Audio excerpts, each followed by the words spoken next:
Hi, my name is Marco Bronzini. I'm a graduate of the Royal Academy of Arts in London, England. I've been painting since 1973 and been teaching for 30 years or so, maybe a little bit more. Today we're doing a quick sketch, just a one-day sketch of we're dealing with warm colors and cool colors and distance. This is a subject we're going to be dealing with today. So the warm colors, cool colors, and great distance. For today we have French ultramarine, cerulean blue, viridian, permanent green, cad orange, cad yellow light. I put a little bit of burnt sienna today, some raw sienna, and some alizarin crimson, which is like the permanent rose I've been talking about, but same idea, and some titanium white. And I'll be using smaller brushes today because we're doing a small sketch. So today we're doing a little sketch. This is a 9x12, and again, that's the subject. We're going to be using small brushes and just do a direct painting as if I was painting in plein air, essentially. So let's begin. So as usual, we're going to make a few little lines, just a guidelines. So I'm using a little bit of sienna and burnt sienna, a little bit of ultramarine. And we're going to figure out where things are. There's not much there, but the little there is beautiful. So the horizon line is somewhere over there. Just again, this is the half. We want to be above the half or below the half. In this case, it's above the half, which is perfect. We never want to be in the center. That's never a good idea. So I got a few little lines like that. Nothing much, just a few little things like that.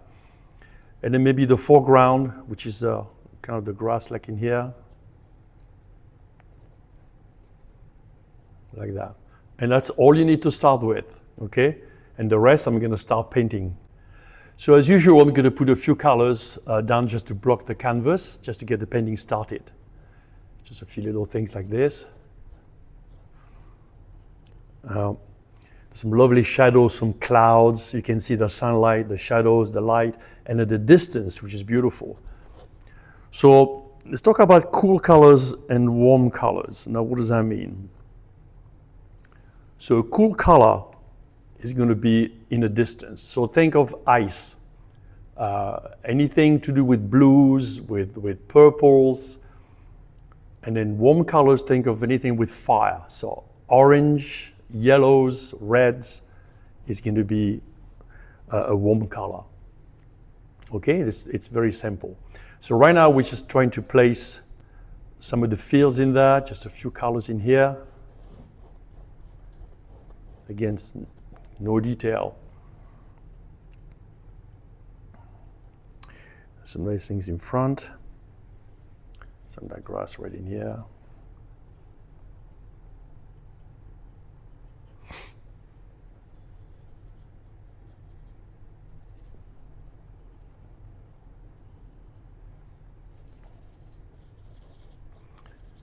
Yeah, this is not the right color yet, but it will be eventually. All right, let's keep going. Some nice fields right in here. Really a lot of different patterns right there, which is very pretty.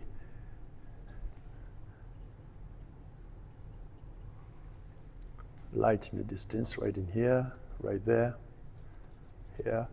And now I'm going to start introducing some of those blue colors, which will be the distance. So I'm using the ultramarine in here, right in here. Some cerulean, a bit of green right there. Some crimson as well, so there's sort of a purplish cast to it. And we're going to go way back there, way back, right in here.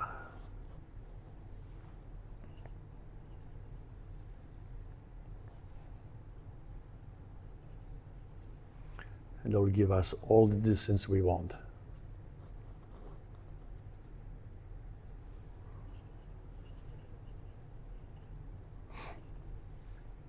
This is probably, that distance is probably 5-6 miles away, 10 miles away maybe, I don't know, but it's way back there, right there.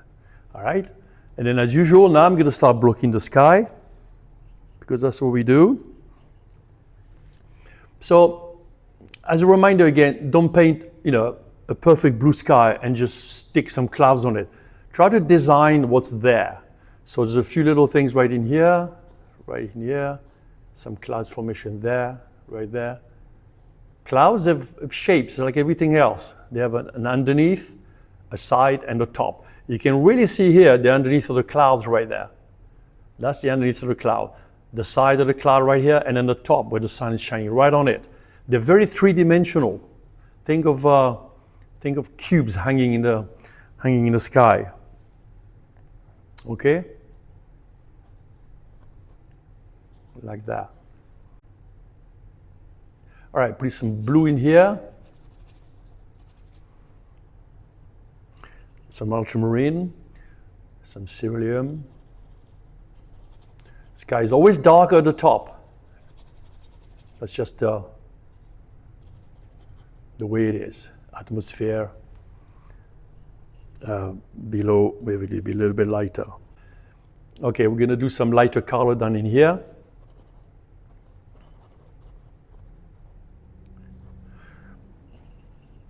The sky is always darker, as I said before, at the top. And as you come down, it gets lighter and lighter. You can switch your blue. You can do the ultramarine in here, you do cerulean right in here. It's a kind of, gives you a lot of distance, a lot of atmosphere.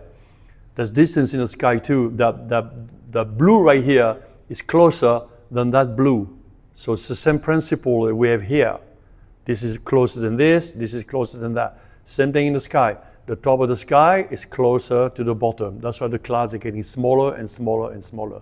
That's perspective as well. Okay? Very good thing to remember that. Very important point. All right, I'm going to block this.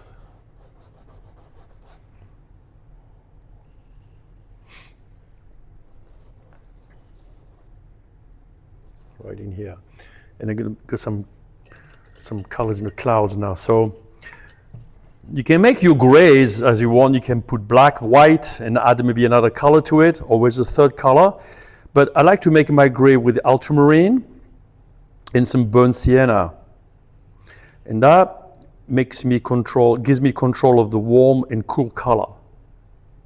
So if I want it cooler, I could put more ultramarine. If I want it warmer, I can put more burnt sienna. So let's see what we got here for the clouds. That's kind of nice right in there.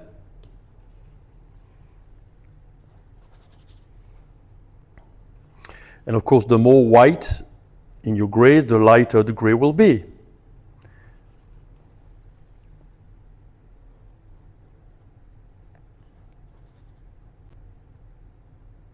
So you can see I'm giving the clouds all the shapes that are needed. Very, again, as I say, very three-dimensional. You know, don't start putting paint, some white paint on top of that without even thinking. There's a lot going on in there.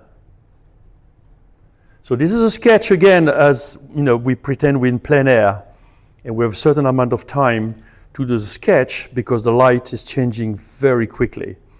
So we're going to do it as quick as we can, giving the best demo as possible that I can.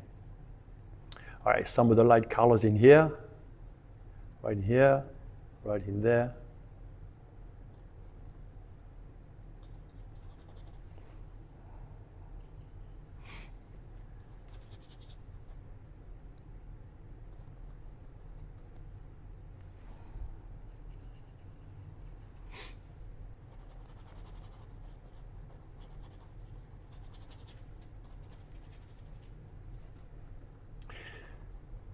All right, we leave that alone for the moment. I'm going to return to the fields.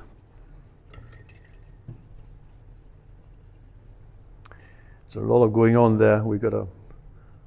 So this is the viridian, some raw sienna.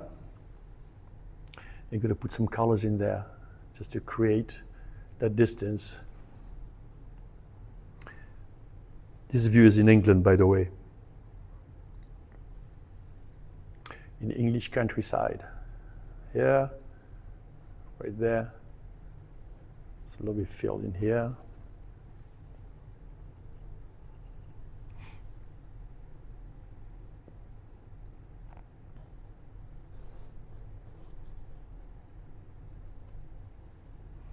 All right, we're going to put the immediate foreground there, which is a bit of orange in it.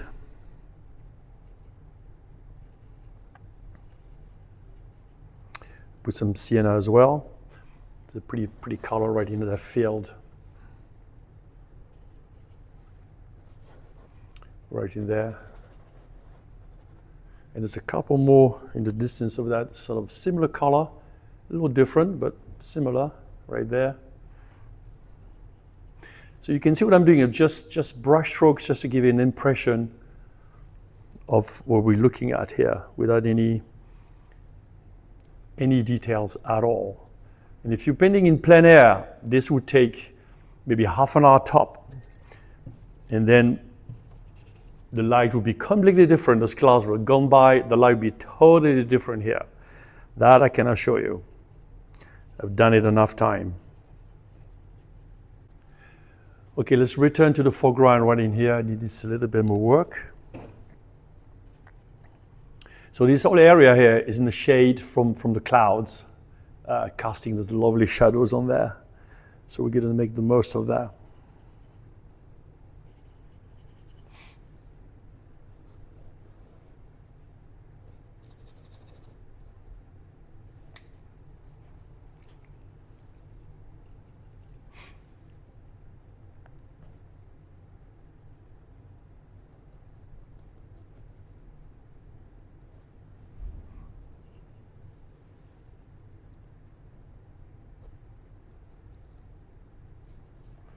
There. All right, go back to the clouds again. Make some nice colors in there. A bit of orange. Remember, nothing is pure white in the world of figurative painting. So this colors here is some white, some cad orange, a little bit of raw sienna as well in it. The cloud goes way out there.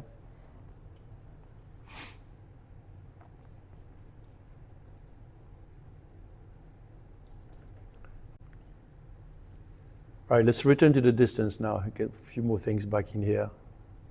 Again, cool colors, cool colors.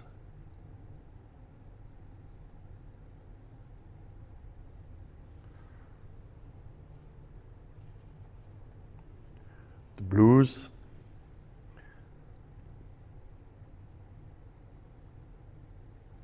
Right there, let's push that way back, miles away.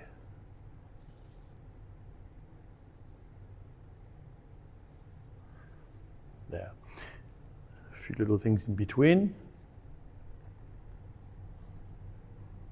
There's a lot going on within that distance.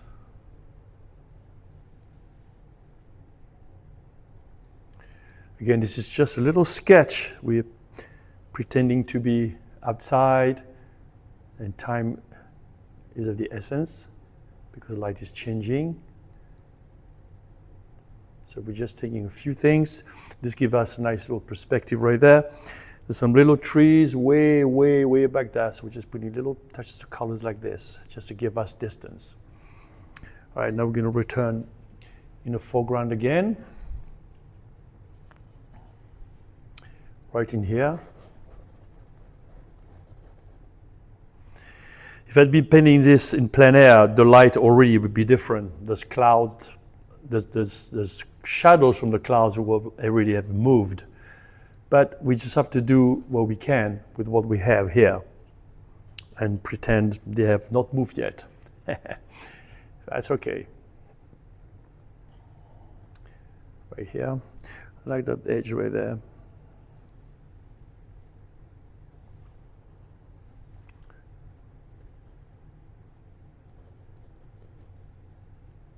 A few more things in there. Then we're going to refine the sky a little bit more. And then we're probably going to call it a day as a sketch. I think it'll do nicely. I think you're getting the idea of what I'm doing here.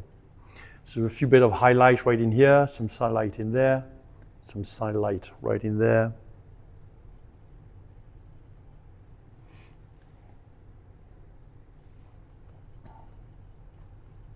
use a little bit of white, but be careful about the white. The white can be really, really bad. It can really jump right out of the painting. Right in there. There. A few little things back in here. Some nice distance in the light way back there, so we need to put there. But we're going to be careful this doesn't look too hot. We don't want it to jump in front of everything else. It's a little bit way back there, which is kind of nice. Just little touches like this. And it gives you a lovely distance. Back in here, I like the sunlight in there, in the foreground. Permanent green, some yellow. See what I like to look in here. Right here.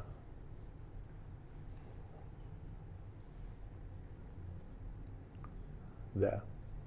Some sun's right in there. Very sunny, but I like all those shadows here being cast from the cloud. Really, really gives a nice effect. Right in here. Right here. A little bit more work in immediate foreground. Then I will go back to the sky one more time, just to make sure everything is sitting properly. So that grass in the foreground. So obviously, you could make details if you wanted to, but that would defy the purpose of today's video. This is just a few little sketch, a few little ideas right there. We're putting down, and gives you an idea. Okay, we're going to refine the sky a little bit more without overdoing it. Some nice clouds up here, some high level clouds right in there.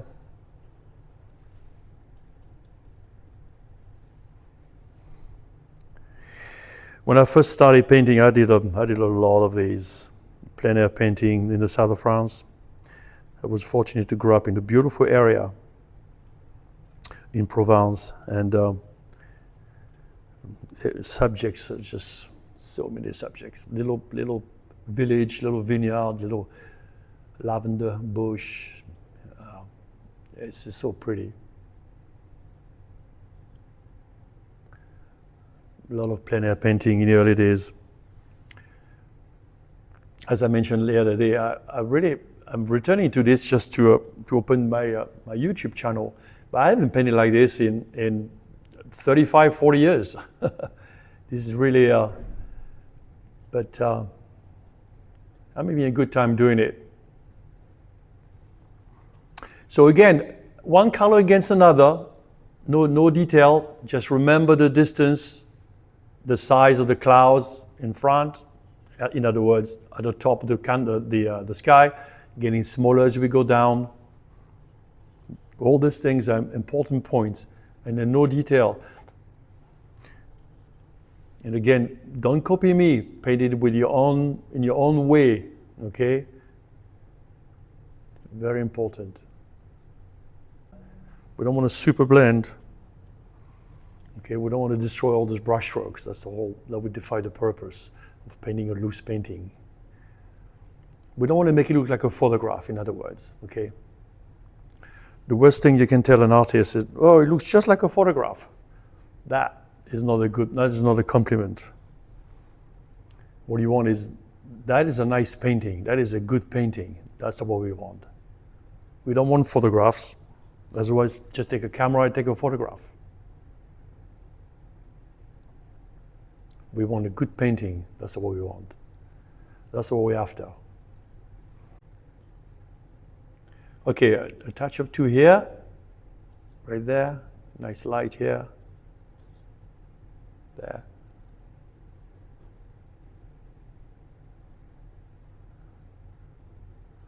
And that's good enough. We're going to come back to the foreground here, and we're going to put a few little, I don't want to say detail because I hate that word, but just a few little touches of paint just to establish that this is in the foreground. So we're going to do a few little things like this, just to get the idea. Again, the warm colors, this is all warm colors, getting cooler and cooler and cooler. And the sky, same thing, dark to light. The colors are really cool in the sky because it's all blues, but the distance is given by the lightness of the color and the size of the clouds as well, from big to small. All that gives you perspective. That makes sense, right? Okay, a few more touches in here.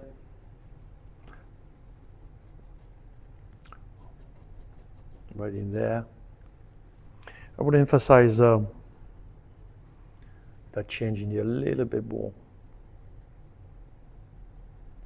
Right in there. I'm going to put a little bit more light in here. And then after that, I think we're done. All right, we're going to put some cad orange, some yellow, some of this. And put a bit more yellow on my palette. This is cad yellow light. Just a little bit of that. Some white in here. I want to give it a strong light in front. This is kind of pretty right there. Maybe a touch of burnt sienna, yeah, just for good measure. All right, we're going to put some light right in here. There. I think that establishes the light really nicely. This is looking good. That's good. Maybe a couple of touches there. Okay, we're going to do just maybe a touch or two in here. That green red is kind of nice, that field. Again, it adds lovely perspective to that. It invites you into the painting, which is very good. Okay, so I think for today that will do. You get the idea. Today was all about warm colors and cool colors. And it was like painting, trying to paint like a plein air idea kind of thing. So it was a quick sketch. And if this was a bigger painting, I would have done, again, day 1, day 2, day 3 perhaps. But with the sketch in plein air, we're going to do just a quick one, so that's it. I thank you for joining my channel, Marco Bronzini at School and Studio, and thank you for all your comments. I really appreciate it. So I'll see you soon. So this was the reference we used today, and this was the sketch, just a one-day sketch that I did. I thank you for joining me, and I'll see you soon on my channel.